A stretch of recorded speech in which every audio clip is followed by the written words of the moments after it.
Bismillahirrahmanirrahim. Assalamualaikum warahmatullahi wabarakatuh. Salam sejahtera buat Anda semua, sahabat-sahabat subscriber, para pemirsa YouTube di seluruh tanah air. Mudah-mudahan Anda semua dalam keadaan sehat walafiat, dilapangkan rezekinya, serta dimudahkan dan dilancarkan dalam menjalankan aktivitas sehari-hari. Amin, amin, amin ya robbal alamin. Baik, kita jumpa lagi di channel ASP TV dalam segmen kajian hukum, di mana pada edisi kali ini saya akan berbagi wawasan, berbagi pengetahuan kepada Anda semua yang berkaitan dengan tindak kekerasan dalam rumah tangga.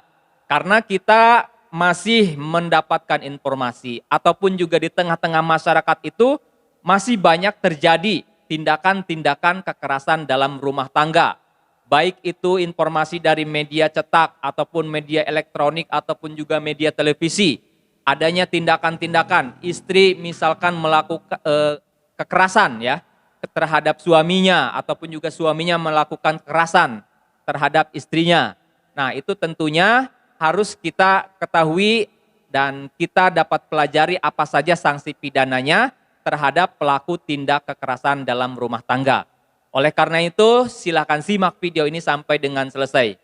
Namun seperti biasa, sebelum kita lanjutkan, kami mengajak pada sahabat-sahabat semuanya, para pemirsa YouTube, untuk mendukung channel ASP TV ini dengan cara like, subscribe, dan berikan komentar yang positif, agar lebih banyak lagi masyarakat yang mendapatkan tambahan wawasan, tambahan pengetahuan seputar permasalahan hukum dari channel ASP TV secara gratis.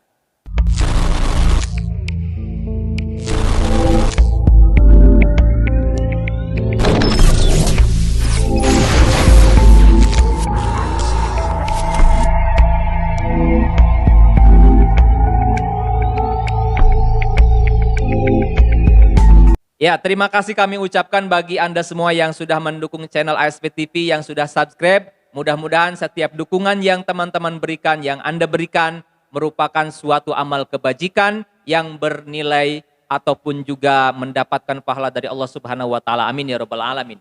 Baik sahabat-sahabat semuanya, langsung pada pokok pembicaraan kita pada kesempatan kali ini yang berkaitan dengan tindak kekerasan dalam rumah tangga. Seperti yang saya sampaikan tadi di awal, bahwasannya di tengah-tengah masyarakat itu masih sering terjadi tindakan-tindakan kekerasan yang terjadi di dalam rumah tangga. Seperti yang kita dapatkan informasi ya dari media-media elektronik cetak, adanya tindakan kekerasan yang dilakukan oleh suami terhadap istrinya. Tidak jarang juga sebaliknya istri yang melakukan kekerasan terhadap suaminya. Bahkan kekerasan-kekerasan tersebut sampai berujung kepada adanya korban yang meninggal dunia. Tentu ini sangat mengkhawatirkan. Oleh karena itu perlu kita ketahui apa saja sih yang termasuk ke dalam kekerasan dalam rumah tangga itu. Kemudian apa definisi dari kekerasan dalam rumah tangga serta apa saja sanksi-sanksi pidana yang dapat diterapkan kepada para pelaku tindak kekerasan dalam rumah tangga. Baik, terkait dengan tindak kekerasan dalam rumah tangga, saya merujuk pada Undang-Undang Nomor 23 Tahun 2004 tentang penghapusan kekerasan dalam rumah tangga, di mana di dalam pasal 1 angka 1 yang saya simpulkan bahwa kekerasan dalam rumah tangga itu adalah suatu tindakan, suatu perbuatan yang ditujukan kepada seseorang, terutama ya, utamanya kepada seorang perempuan atau kepada perempuan, di mana tindakan ataupun perbuatan tersebut dapat menimbulkan kesengsaraan dan penderitaan baik secara fisik, secara psikologis, seksual, dan juga bisa juga adalah penelantaran dalam rumah tangga. Nah, itu adalah termasuk ke dalam definisi kekerasan dalam rumah tangga.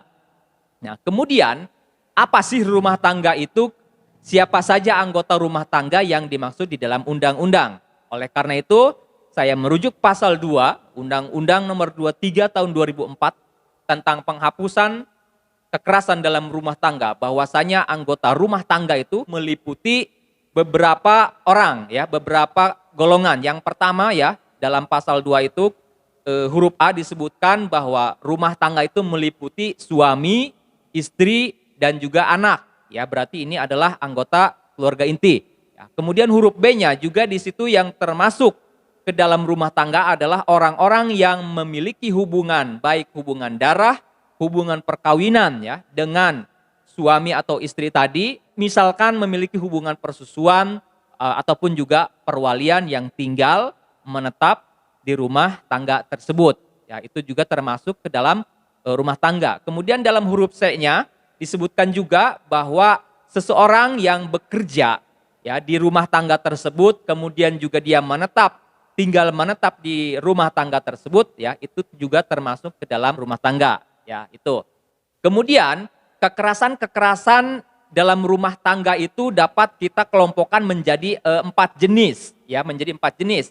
Yang pertama yaitu adalah kekerasan fisik. Nah, kekerasan fisik ini bisa misalkan contohnya adalah tindakan memukul, kemudian menampar, menjambak, kemudian menendang, atau tindakan-tindakan fisik yang lainnya ya yang dapat mengakibatkan rasa sakit ya, penderitaan secara fisik, ataupun juga dapat mengakibatkan atau menimbulkan cedera ataupun juga jatuh sakit ya, itu adalah kekerasan fisik.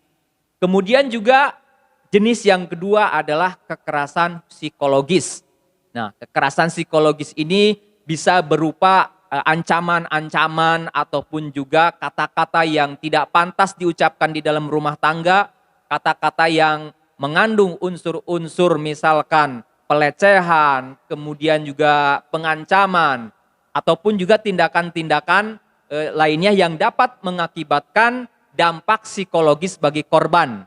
Nah, dampak psikologis ini bisa saja ya dia mengalami depresi ya, korban mengalami depresi, ataupun bahkan juga ada juga yang melakukan tindakan bunuh diri karena tekanan psikologis yang diakibatkan daripada kekerasan dalam rumah tangga dengan jenis kekerasan psikologis. Jenis ketiga yaitu kekerasan seksual. Nah, ini juga kekerasan seksual dapat menimbulkan atau kekerasan seksual di sini yang dapat menimbulkan penderitaan secara fisik ya, menimbulkan rasa sakit yang berlebihan, yang terus-menerus yang mengakibatkan korbannya merasa menderita ya secara fisik dan lain sebagainya yang diakibatkan oleh kekerasan seksual. Nah, itu. Kemudian juga yang keempat ada yang disebut dengan penelantaran dalam rumah tangga ya, penelantaran. Misalkan seorang suami ya, dia tidak bekerja padahal dia masih segar bugar, dia masih sehat ataupun juga masih muda, tetapi tidak mau bekerja dan bahkan melarang istrinya bekerja, tetapi dia menelantarkan rumah tangganya. Nah, ini juga bisa dikategorikan sebagai kekerasan dalam rumah tangga. Nah, kemudian apa saja sih sanksi pidana yang dapat diterapkan kepada mereka pelaku tindak kekerasan dalam rumah tangga? Nah, terkait dengan aturan pidananya ini tertuang di dalam pasal 44 kawan-kawan. Di situ disebutkan ya, macam-macam sanksi pidana bagi mereka yang melakukan tindak kekerasan dalam rumah tangga. Di mana ancaman hukumannya itu variatif. Ada yang 3 tahun, 5 tahun, 10 tahun, bahkan lebih dari 10 tahun. Nah, di dalam pasal 44 ini ketentuan pidananya apabila kekerasan tersebut dapat menimbulkan luka ya secara fisik, maka dia dapat dijerat dengan pasal 44 ini ancaman pidananya yaitu maksimal 5 tahun. Nah, kemudian apabila kekerasan tersebut menimbulkan luka berat atau misalkan cedera yang permanen, maka sanksi pidananya lebih tinggi lagi yaitu maksimal adalah 10 tahun. Nah, kemudian apabila korban kekerasan dalam rumah tangga ini mengalami luka berat kemudian menimbulkan kematian atau misalkan korban sampai dengan meninggal dunia, nah maka ini juga sanksi pidananya lebih tinggi lagi yaitu maksimal 15 tahun, teman-teman. Nah, itu adalah ancaman pidana ataupun juga sanksi pidana yang dapat diterapkan atau dijerat kepada mereka pelaku kekerasan dalam rumah tangga. Ya, mudah-mudahan dengan adanya tambahan wawasan ini, tambahan pengetahuan ini, kita dapat mencegah terjadinya tindakan-tindakan kekerasan dalam rumah tangga. Apalagi kita sebagai kepala keluarga ataupun juga anggota dalam rumah tangga ya, jangan sampai terjadi kekerasan-kekerasan yang dimaksud dalam undang-undang yang saya sebutkan tadi.